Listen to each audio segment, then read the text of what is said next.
I'd like to talk today about your cookbook. When your grandmother made food for your mother and all of you, she did with the goal of providing you with nutrition and foods. But as I talked in my first talk on the first day, you can also now understand that you could prepare food for your grandchildren and your great-grandchildren. And the things that you can provide will alter the genes that will be passed on from generation to generation. I do want to say that I have two other co-authors, and these are both undergraduate freshman students at the University of Minnesota who helped me with the literature research for this talk as for a one-credit independent study class. What I want to talk about is epigenetics. Epigenetics refers to the alteration of gene expression. This isn't the actual gene, it's whether the gene is turning on or turning off. It can be expressed due to a variety of environmental and lifestyle factors. The epigenetic changes do not alter the DNA sequence. The alterations of genetic material do not affect the DNA sequence. Its DNA methylation patterns or change in chromatin structure or histones will alter whether or not a gene is expressing or not. We can have effect of histone modification, DNA methylation, and we can silence genes or cause them to be expressed. In the first talk, I showed you a picture of the butterfly and the caterpillar. Sometimes in the caterpillar, the wing genes are silenced.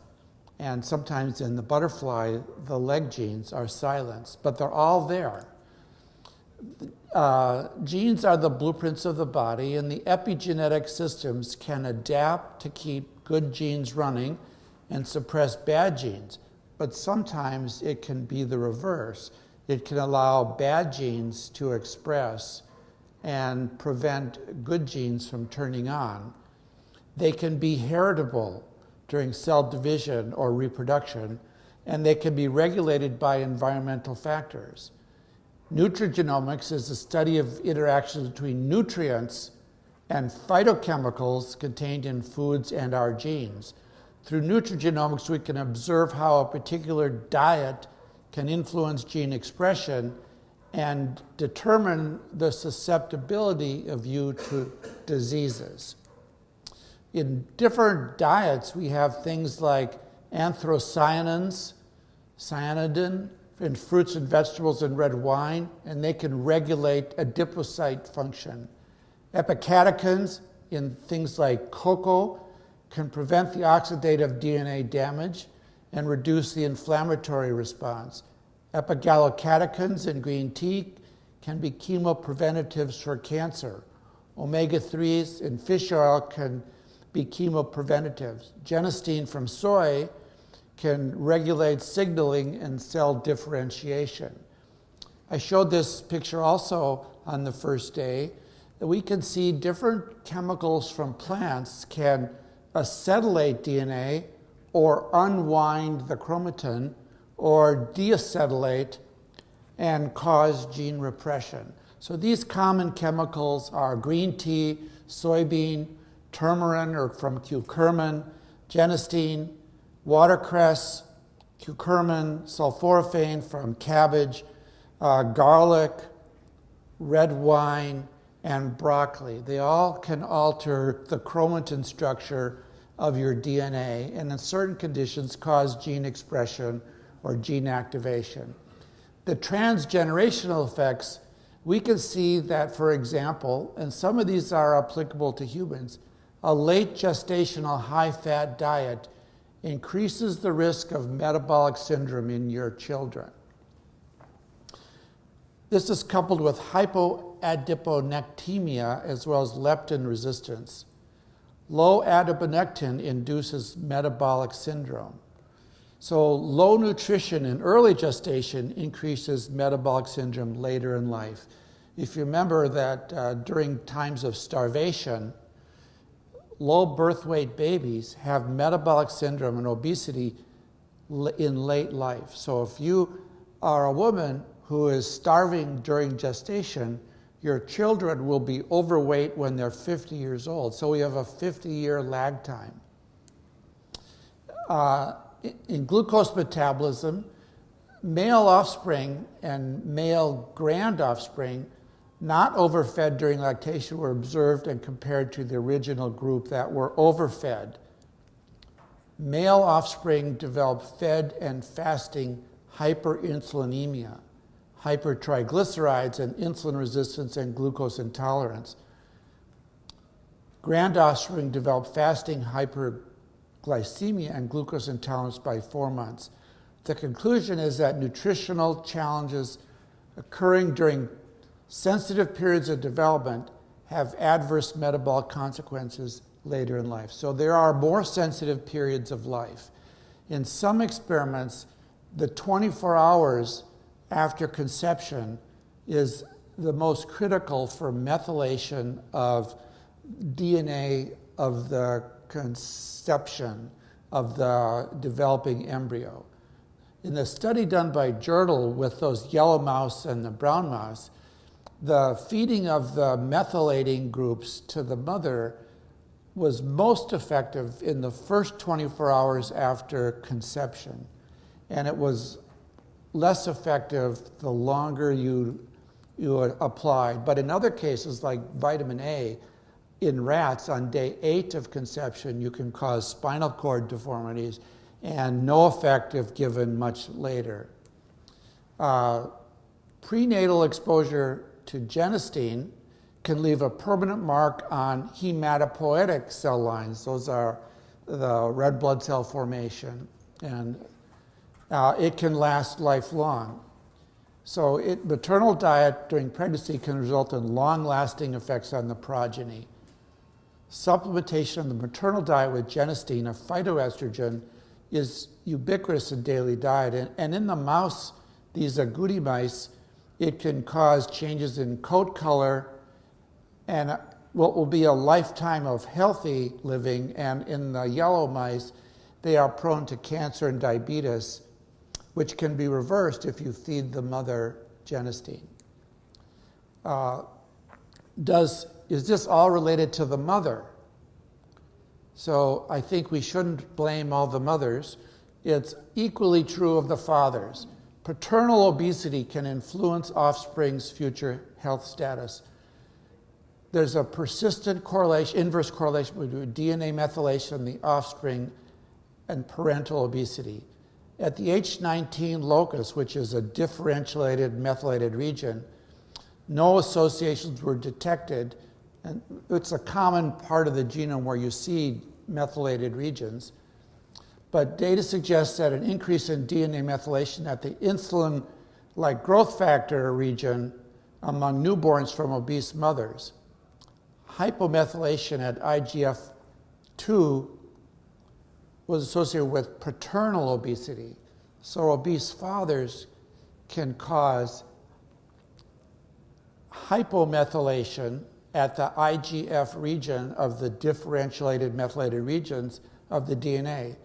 Conclusion is that paternal obesity is associated with IGF-2 hypomethylation in newborn humans. What is the impact of obese parents on offspring? Altered methylation at multiple imprint regions of children born to obese parents compared to children born to non-obese parents. Parental lifestyle of overnutrition influences the reprogramming of imprint marks. Significant independent association between paternal obesity and the offspring's methylation status suggests that the developing sperm in the father is subject to environmental factors. Newborns of obese parents have altered DNA methylation at imprinted gene sites. The acquired imprint instability can be carried for multiple generations. What role does insulin-like growth factor have at methylation at birth in overweight and obese children? IGF plasticity may be mechanistically important in early childhood overweight or obese status. The findings suggest that this abnormal DNA methylation regulates imprinted genes may be identifiers of children at risk for early obesity. Children who are overweight or obese at 1 year have higher methylation percentages at the H19 differentiated methylated region at birth compared to those who are not overweight or obese. So it's almost predictive. If you can measure these at birth, you can predict birth or year weight at 1 year or later in life. In non-human primates and in humans, what effect does maternal diet have on offspring? 1/3 of children 6 to 19 years of age are overweight, and 12% of infants are overweight. In monkeys, it's less effective. Fetal offspring of high-fat diet mothers examined during the 3rd trimester showed signs of non-alcoholic fatty liver disease. So this is important that, non-alcoholic fatty liver disease, or sometimes called NASH, or non-alcoholic steatohepatitis, is epidemic in the developing world today.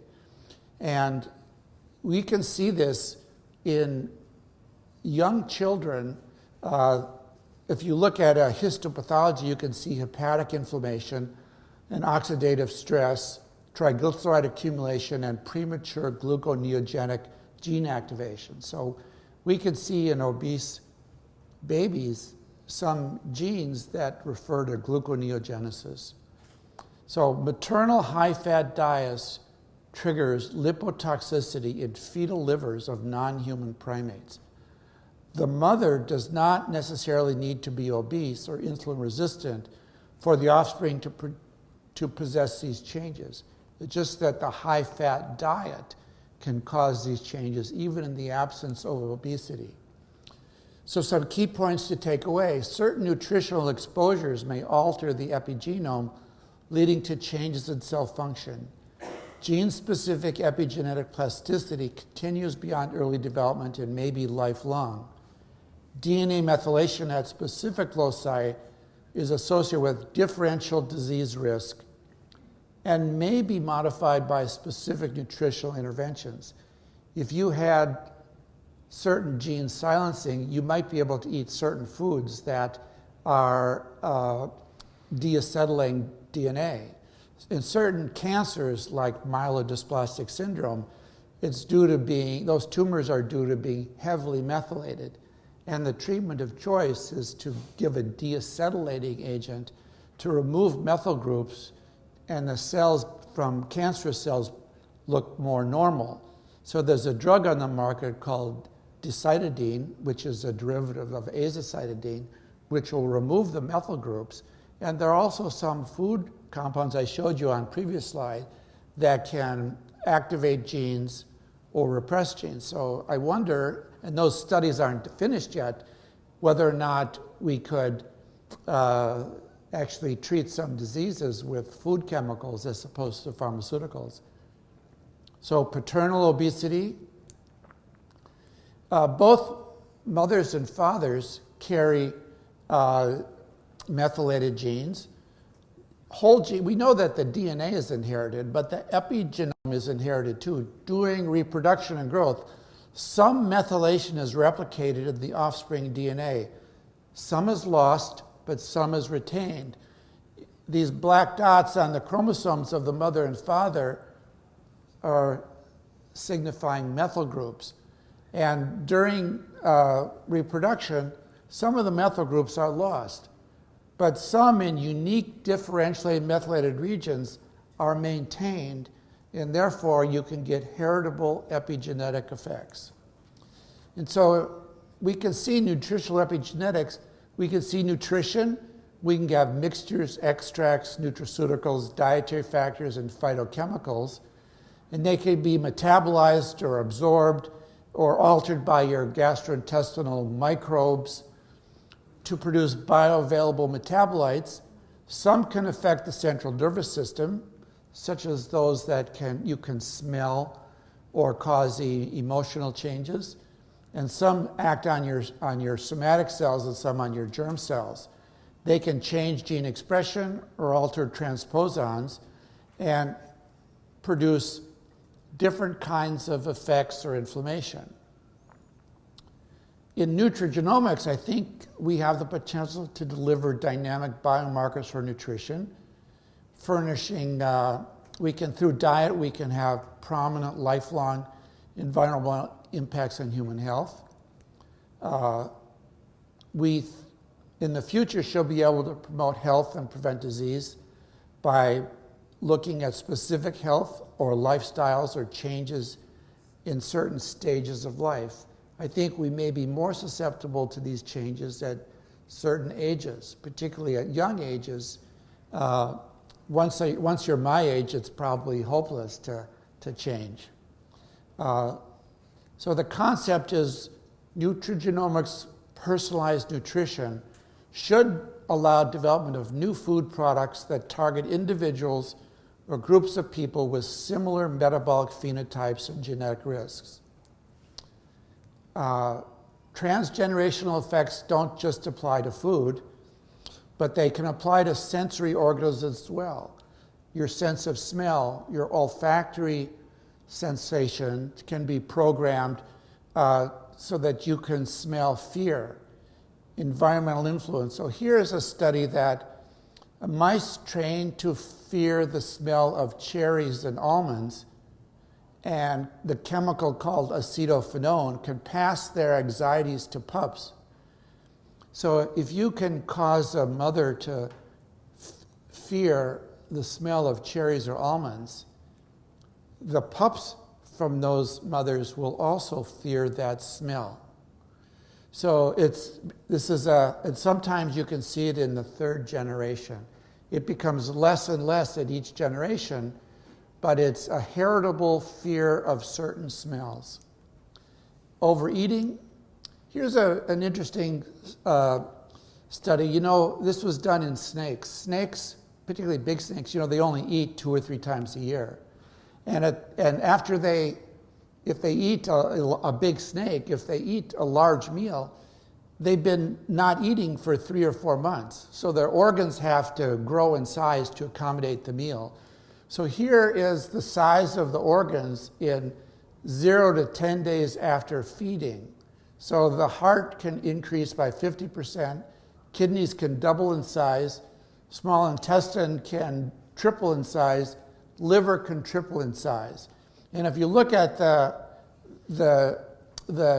DNA expression patterns, you can see massive burst in genetic activity after feeding, and then after 2 or 3 weeks, it goes back to a resting state.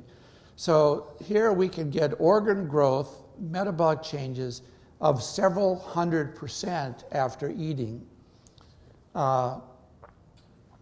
Vitamin D deficiency can lead to reduced insulin sensitivity. Vitamin D deficiency is associated with decreased peripheral insulin action. There have been multiple studies showing that vitamin D deficiency in childhood obesity is associated with enhanced systemic inflammation and reduced insulin sensitivity. So you can take children or adults that have decreased insulin responsiveness who are vitamin D deficient and restore their vitamin D to normal and improve insulin sensitivity. You can take someone who's borderline diabetic, who's vitamin D deficient, and remove their pre-diabetic state by restoring their vitamin D level. So antioxidants, we talked about that. I think I'll skip over that because there's been a lot of wonderful presentations. The last slide will be, we have 3 issues. Cultural, many of our diets are cultural. We have our families and cookbooks. We live with denial and habits and our politics, what we're educated. We have ethnic foods and folklore. And then we have scientific and medical things that we talk about in this conference, new technologies, and then we have things like cheap food, good tasting food. We're growing crops to increase yield, not necessarily to increase health. We have traditions. We don't want to give up ice cream. We don't want to give up eating dessert. So I think the solution is we need to go from general guidelines to specific guidelines to more personalized nutrition. Understand that whatever we're doing to our children, we're probably doing to our grandchildren. So if we're going to fix the current health crisis in the world, it's a multi-generational challenge. Thank you very much. So I think that the topic to, as a matter of policy, for example, supplementing or fortifying diet with folate in pregnant women to prevent the incidence, reduce the incidence of neural tooth defects, may also contribute to the onset of allergies. And there's a lot of thought that folate supplementation during pregnancy may be associated with increased prevalence of asthma and allergic rhinitis. So I wonder if you have a comment on that. Yes. Thank you. I think my understanding of when I was growing up and when you were growing up, we didn't have the allergies and peanut allergies. And I think that if you look at some of the recent data, that groups of people that allergies are prevalent have a history of antibiotic exposure that alters their gut microbiome. So in societies where they don't use antibiotic, there's much less allergies and asthma. So it may be much more complicated. People who grow up on farms have fewer allergies because they're exposed to more microbes. So antibiotic exposure, it's half of people now have antibiotic exposure at a young age, or pregnant women. And it probably is also related to the current epidemic of Clostridium difficile. It's not present in developing countries, but it's present in developed countries. Same thing with Helicobacter pylori. It's in the developing world, incidence is 100% of people have Helicobacter pylori, whereas in the EU and US, the incidence of H. pylori is 50%. So I wonder if it's more complex than just folic acid. It has to do with antibiotics, microbes in the gut, a cleaner environment. We're not exposed to as many antigens as our people in our parents' generation.